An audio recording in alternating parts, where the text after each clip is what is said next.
Se você está trabalhando com microserviços ou quer trabalhar com microserviços, eu vou te mostrar nesse vídeo 5 design patterns que você pode aplicar hoje no seu projeto.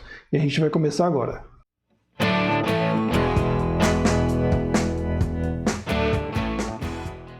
Olá, meu nome é Helder Moraes. Se você quiser saber mais sobre Java, microserviços, containers e assuntos relacionados a Cloud Native, se inscreve aqui e ativa as notificações para você não perder nenhum conteúdo. Bom, hoje a gente vai falar aqui sobre microserviços e sobre design patterns, porque como microserviços é uma abordagem que quebrou muito paradigma, quebrou muito conceito, é muito importante que você tanto comece os seus novos projetos da forma correta ou da melhor forma possível, quanto também na hora de pegar o seu monolito, pegar a sua aplicação legada e começar a quebrar ela em microserviços, é muito importante que você busque ao máximo fazer isso das formas corretas, com boas práticas e com o melhor design possível. E eu vou mostrar isso para você em 5 design patterns hoje, que serão configurações externalizadas, health check, trace distribuído, circuit breaker e métricas. Então vamos lá para a tela. Para fazer esse exemplo para vocês hoje, para mostrar esse conteúdo para vocês, eu vou usar duas coisas. Primeiro, o Quarkus, porque eu gosto que minha aplicação, primeiro que eu tenha produtividade para trabalhar com ela, então, e para desenvolvê-la, então o Quarkus me possibilita isso, muito mais do que tantas outras plataformas. E também porque a minha aplicação final ela vai ser muito menor e vai consumir muito menos memória e vai subir muito mais rapidamente, vai dar a primeira resposta muito mais rapidamente. Então o Quarkus me ajuda com tudo isso. E o Macro Profile, porque eu pessoalmente eu gosto de padrões, eu gosto de standards, e a especificação Macro Profile ela fornece isso para a gente, ela ajuda bastante a gente a ter muito menos trabalho na hora de desenvolver alguma coisa. Então, tudo isso que eu vou mostrar para vocês hoje está ou em alguma API do próprio Macro Profile ou já está de forma nativa no Quarkus mesmo. Então essa nossa aplicação hoje, ela vai ter essas referências aqui, essas extensões REST Client, Fault Tolerance, que é onde está o Circuit Breaker, métricas, Health Check e Open Tracing. Então vamos baixar a aplicação. E aí eu vou dar o unzip nesse arquivo, onde ele vai carregar o projeto, e eu já vou deixar essa aplicação rodando. Se você nunca mexeu com o Quarkus, ele tem um plugin do Maven que compila a aplicação e sobe ela, né, usando esse modo dev, né, o dev mode, e tudo que eu for alterando nessa aplicação, tudo que eu for fazendo nela, ele já vai deixar pronto para ser acessado, tá bom? Então você ganha muita produtividade em tempo de desenvolvimento. Então a primeira coisa que eu vou mostrar para vocês hoje é como externalizar uma configuração. Às vezes você tem aí um banco de dados, uma API externa, algum serviço que você acessa e muitos vão lá e colocam esse dado no código, né? Deixa lá como hardcode. Então eu vou te mostrar como é que você evita, como é que você se livra disso. Então, eu vou definir aqui um path para essa minha aplicação. Esse aqui vai ser um endpoint REST, tá bom? Então vai ser o config, e eu vou ter aqui um método que vai ser o getConfig, que ele vai retornar uma string que diz olá, e aí o valor de uma string, tá bom? Eu vou dar aqui um get, e vou falar que ele produz o media type text plain. Beleza? Bom, eu não criei config, então vamos criar. Eu quero uma string chamada config e eu vou anotar essa string com uma anotação chamada config property. E ela vai receber o valor de alguma config do ambiente chamada config. Eu quero fazer mais uma coisa que vou declarar essa config aqui como sendo optional. Porque o optional vai me dar algumas opções interessantes, dentre elas a que eu vou mostrar agora, que vou fazer aqui, or else optional. Ou seja, se ele não encontrar essa configuração em lugar nenhum, ele vai usar esse valor aqui, o optional. Então vamos lá agora na linha de comando, que eu vou chamar esse nosso projeto. Então eu vou dar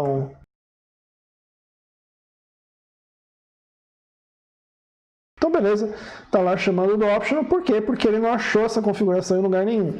Então eu dei lá o optional e falei, se não achar nada, coloca isso mesmo. Então o que eu posso fazer? Eu posso vir no meu application properties da aplicação, e fala, olha, essa configuração chamada config, então tem um valor que é o config. Então beleza, agora ele está lá printando o config. Mas isso ainda não é ideal, né? Porque assim, tudo bem, não está mais, o valor não está cravado no meu código-fonte, mas ele está ainda dentro de um arquivo que está dentro da minha aplicação. Eu poderia jogar esse aqui em outro lugar, tá? Mas no caso aqui ele ainda está dentro da aplicação. Então como é que eu faço para realmente chamar isso do ambiente? Por exemplo, eu posso aqui derrubar o meu Quarkus e na hora que eu chamar a aplicação eu passo um parâmetro, config Quarkus. E aí vamos aqui, ele está chamando, você vê que a aplicação está fora do ar, então ele está dando um erro, mas assim que o Quarkus subir, pronto, olá Quarkus, tá bom? Então a minha configuração foi externalizada e essa configuração externa ela pode estar no seu container, pode estar no servidor onde a aplicação está rodando, pode estar no cluster Kubernetes em que ela está rodando, em qualquer ambiente que ela estiver rodando, se ela encontrar essa variável de ambiente chamada config, ela vai pegar o valor aqui. Vamos falar de Circuit Breaker. Então vamos criar aqui um outro servicinho.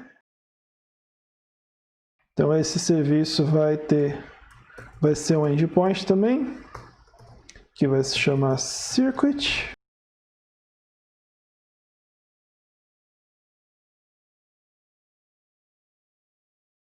E vamos chamar essa aplicação só para a gente poder ver as coisas acontecendo nela. Então aqui eu vou mudar.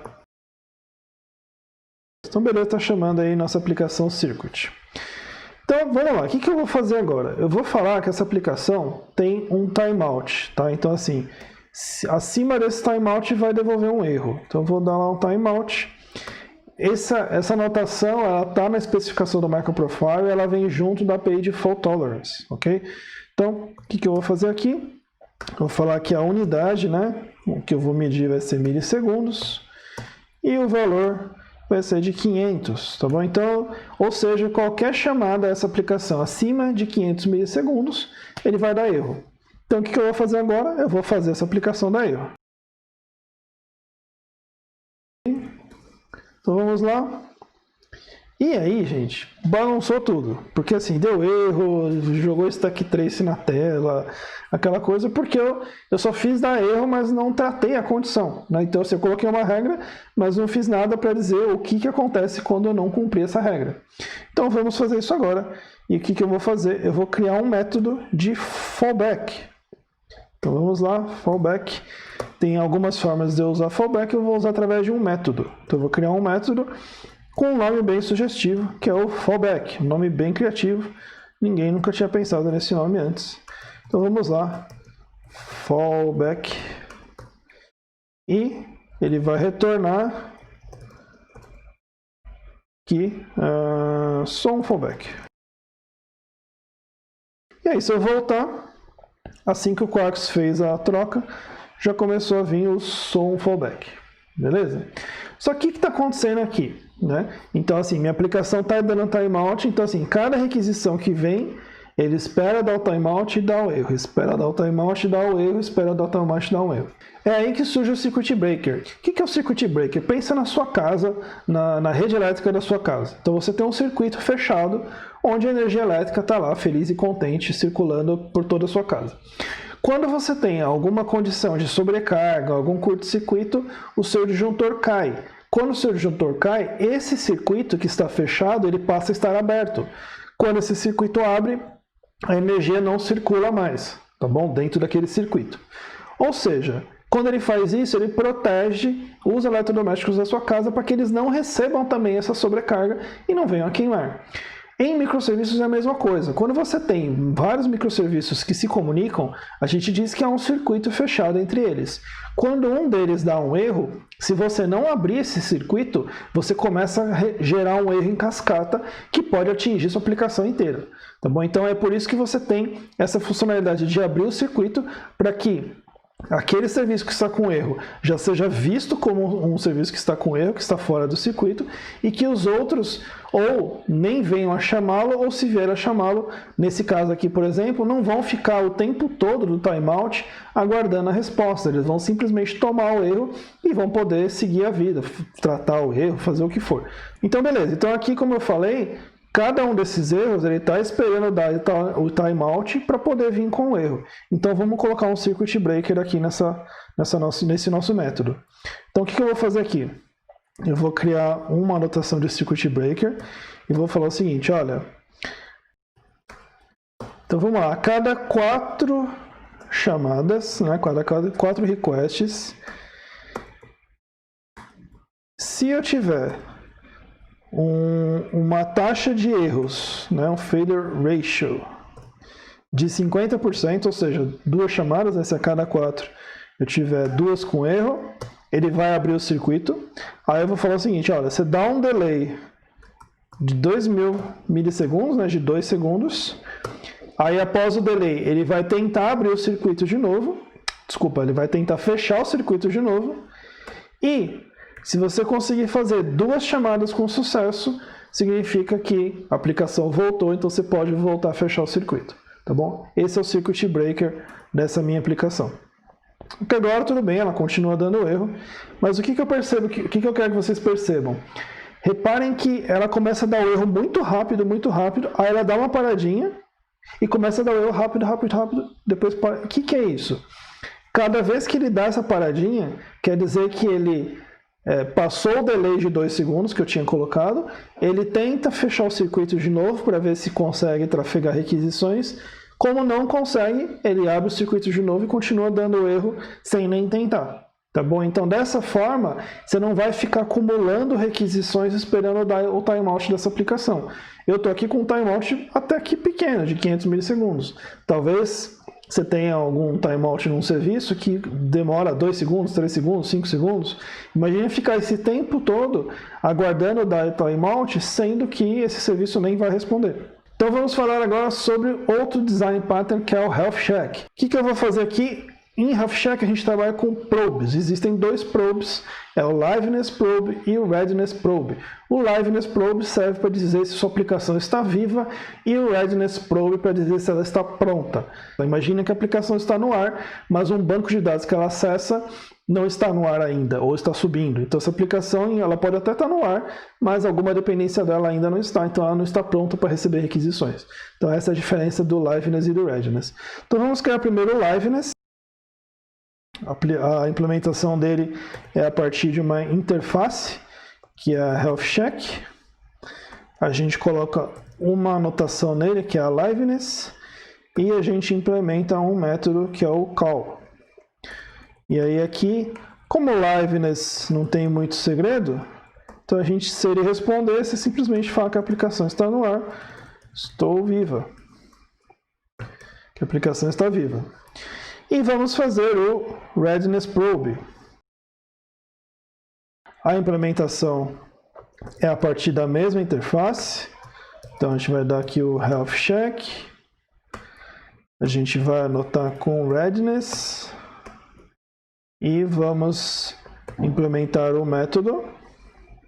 E aqui, como eu disse, eu preciso dizer que se essa aplicação está pronta para receber chamadas. E aí, digamos que ela tenha dependência de terceiros. Então aqui eu vou criar um clientezinho.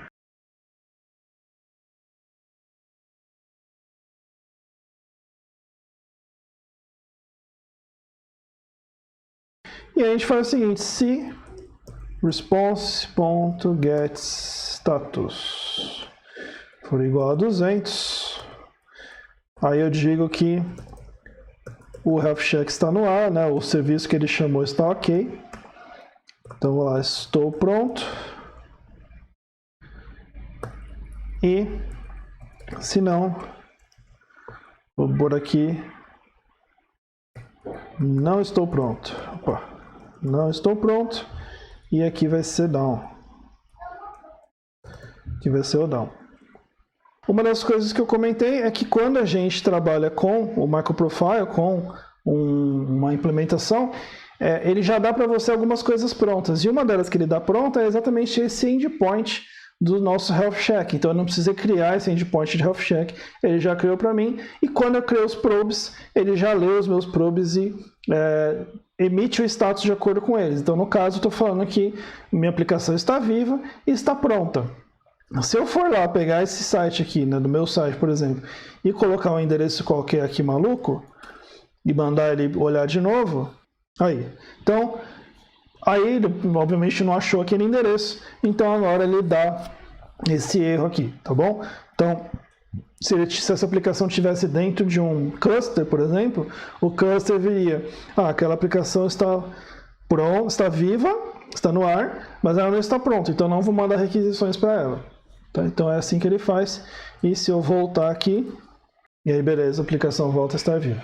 Agora vamos falar do design pattern de trace distribuído, ok? De distributed tracing, e esse é o mais simples de todos. Eu simplesmente vou pegar, por exemplo, aqui o nosso endpoint de config e vou falar, olha, pega essa classe aqui e mantenha o rastreamento de tracing dela, tá bom? Então, nesse momento, se eu pegar e, por exemplo, conectar um Zipkin da vida aqui nessa aplicação, ele vai ser capaz de fazer a leitura dos traces dessa minha aplicação, tá bom? Esse é o mais simples de todos e, de novo, é a vantagem de você estar utilizando uma especificação que por baixo dos panos está fazendo algo por você. Então, facilita muito o seu trabalho, diminui muito o seu esforço em implementar alguma coisa. E, por último, a gente vai ver o design pattern de métricas, ok? Então, o que eu vou fazer? Eu vou criar um outro endpoint aqui.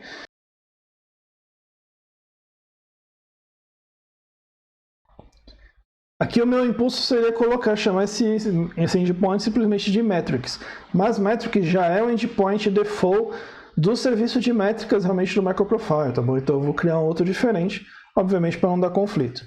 Então eu vou criar dois endpoints aqui, vou criar o string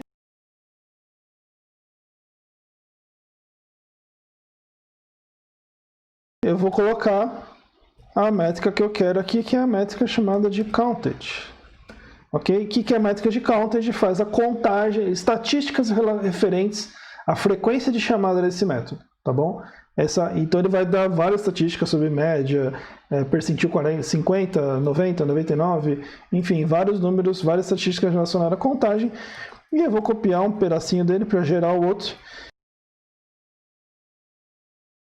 E aqui eu vou dar a métrica de timed mesmo. Então aqui, se a outra é a estatística de contagem, que isso aqui são estatísticas de tempo.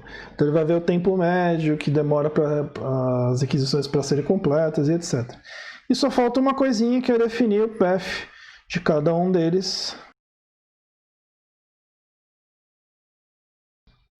Ok? Então vamos lá. E vou fazer uma outra chamada parecida, só que no meu myMetrics/counted e vou copiar porque eu quero fazer a mesma coisa para o timed. Então ele está chamando counted, então eu vou abrir um outro terminal. Então está lá chamando. O que a gente faz agora? Assim como tem uma API default de health, eu tenho uma API default também de métricas. Então vamos lá, metrics. Aqui são todas as métricas que estão sendo coletadas nessa minha aplicação e não apenas as que eu defini agora, tá bom? Porque tem métricas default do próprio MicroProfile. Mas eu quero mostrar só as minhas, que é Applications. Então se a gente olhar aqui, eu tenho a Counted, que no momento tem 1258 chamadas, e eu tenho a Timed, que se a gente olhar aqui embaixo, eu tenho 706 chamadas, tá? E não só as quantidades, mas tem aqui, ó, os quantiles, né? 50, 75, 95, 98, 99, não. Então tem todas as métricas aqui que ele está coletando para essas minhas aplicações. Então era isso que eu queria mostrar para vocês hoje, 5 design patterns rapidinho, que você pode pegar a sua aplicação Java, o seu microserviço em Java e aplicar ainda hoje. Então vai lá, tenta no seu projeto e deixa aqui os comentários de como foi a experiência, se você conseguiu, se não conseguiu. Se tiver dúvidas, fica à vontade, pergunta aqui, vou ter o maior prazer em responder. Ok? Então um abraço e até a próxima. Tchau, tchau.